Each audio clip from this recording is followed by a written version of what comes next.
Hello guys, this is my YouTube tutorial on how to beat Five Nights. Fuck. This is how you guys beat Garden Keeping Legacy Edition, guys. Look at this. Just watch this fantastic gameplay. First you go here, then here. So that's pressing D, then W. Presses it a few times. Then faces this way. Then walks this way. And win. Walk a little further just in case. And you win. That's literally all of it. There's nothing else to say. Did you see that? Did you see the scary gnome just walked by?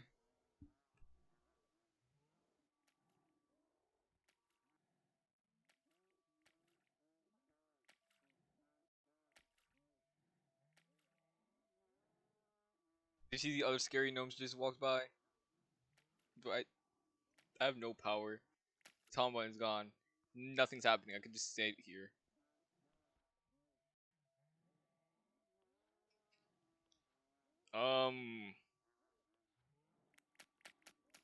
Was there not anything in mind to prevent the player from doing this?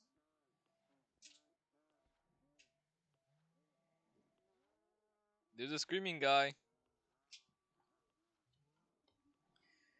So I know barely anything about Five Nights with Froggies. I know this is Frog. You're Froggled in this. This thing is Katie, or I think, just gnomes. Then the alligator crocodile one. I know nothing about this series. I LARP. I don't even LARP. I know nothing about this. I watched like one lore video on it like a while back, like a year ago, and that's it. Maybe I have to get into Five Nights with Froggies. Maybe I'm missing out.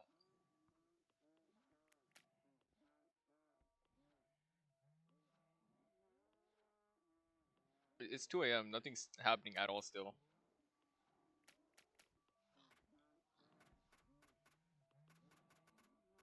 Dude, I might. This isn't guaranteed, but I might dedicate next week's schedule to Swing Shift at Farley's. Specifically, Swing Shift at Farley's 1. I've been keeping an eye on that. I really want to play it, especially if I get to the second game, Swing Shift at Farley's Juniors.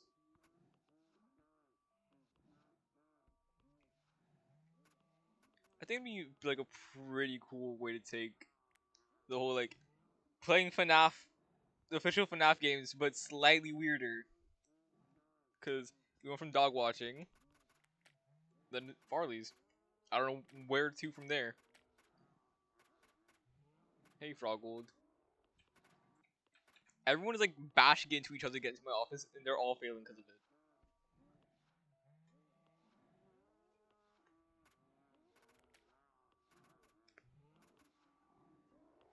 Is he just like... Oh shit. That's when you just stop doing turn around. You stop there and just turn around. Oh my god, everyone in this game is like... They're too stupid. They don't have object permanence if I'm peeking over the desk.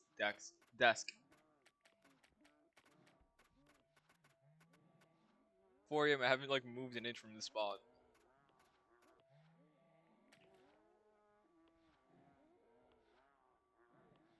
Absolutely riveting. Like, this is gameplay you've never seen before.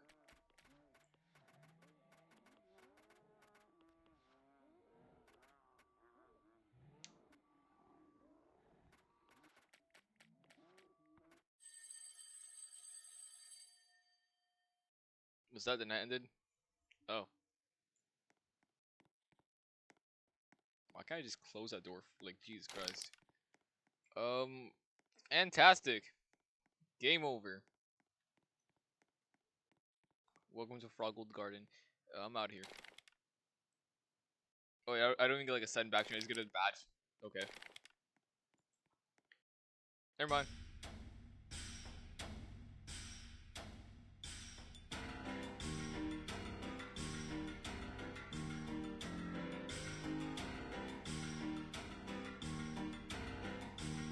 Look at my little trophy Froggold.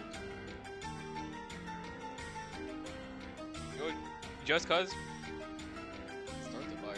Yeah. I'm just gonna the nightmare mode. Let's do it. If it lets me in.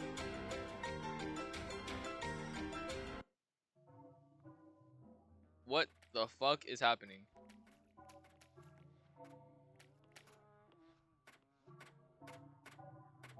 What?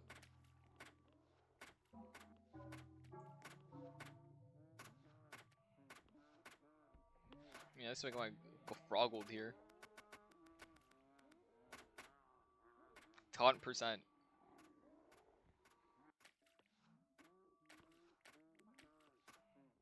What is going on?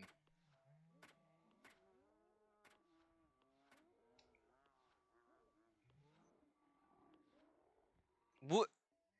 Alright, man.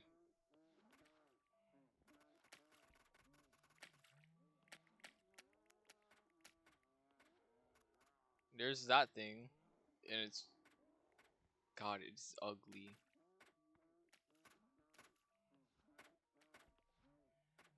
Okay, time is moving backwards for some reason. Whatever. To pass the time. Why? Why is he decked out now? Whatever. I see the drip, little bro. I see the drip. 5 Nights at Freddy's. The Silver Eyes. Chapter 1. He sees me. Charlie dropped to her hands and knees. She was wedged behind a row of arcade games, cramped in the crawl space between the consoles and the wall. Tangled electrical cords and useless plugs strewn beneath her. She was cornered. The only way out was past this thing, and she wasn't fast enough to make it. She could see him stalking back and forth, catching flickers of movements through the gaps between the games. There was scarcely enough room to move, but she tripped to crawl backward. Her foot caught a cord. She stopped contorting herself to carefully dislodge it. She heard the clash of metal on metal, and the farthest console rocked back against a wall. He hit it again, shattering the display, then attacked the next, crashing against them.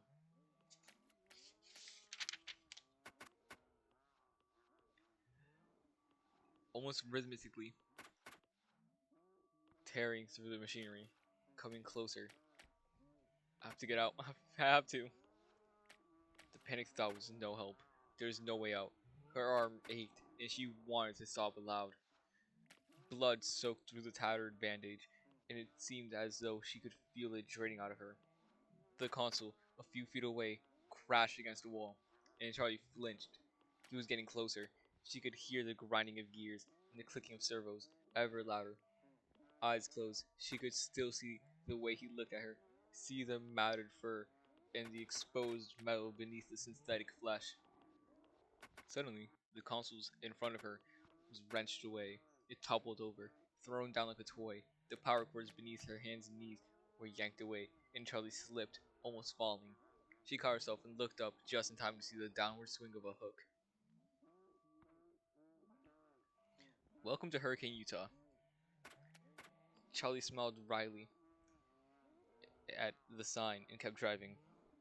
The world didn't look any different from one side of the sign to the other, but she felt a nervous anticipation as she passed it. She didn't recognize anything. Then again, she hadn't really expected to, not this far at the edge of town, where it was all highway and empty space.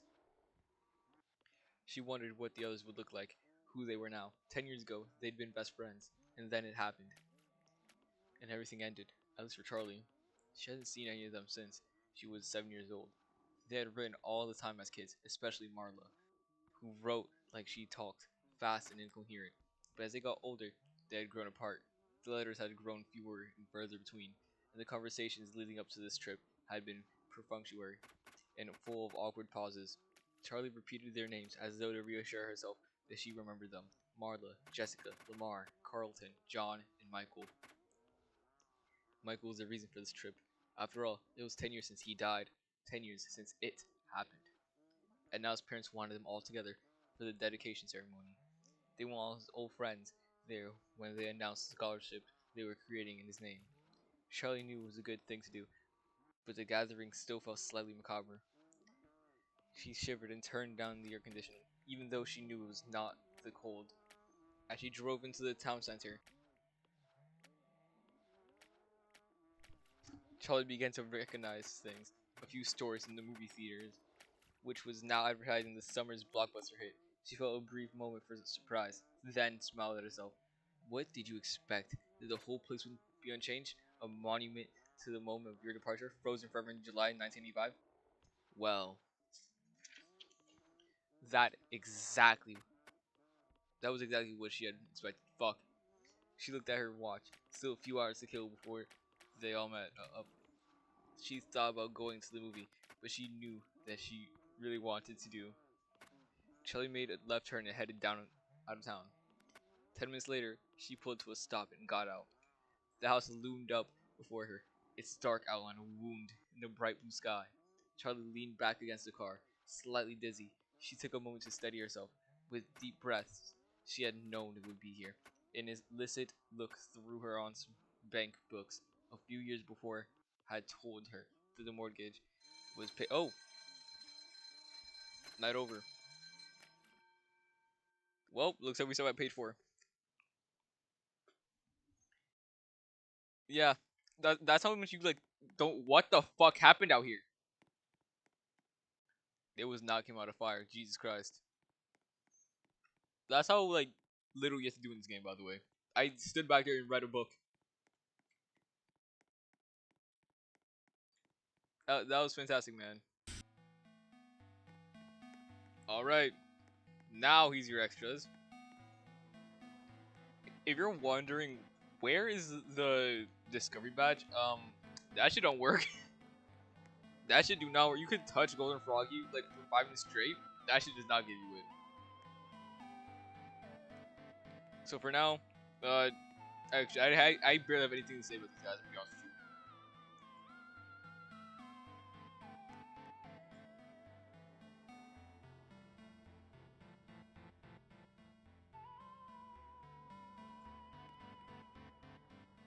Each gnome had a name.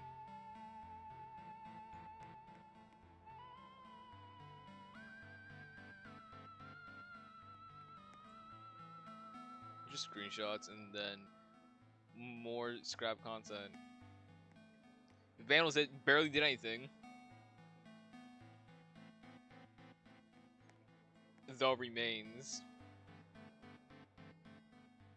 And that's it. I'm assuming Golden Frog would have been here, but you know, can't really get him. His badge does not give me shit. Fantastic game, man. I love the part where I read the Silver Eyes. Can't wait for this remake, genuinely. Please, remake, save this game. Not much else to say. You know, I said, night swarming was sit and survive. This is actually just sit and survive. You don't have to do anything. But yeah, that's about it.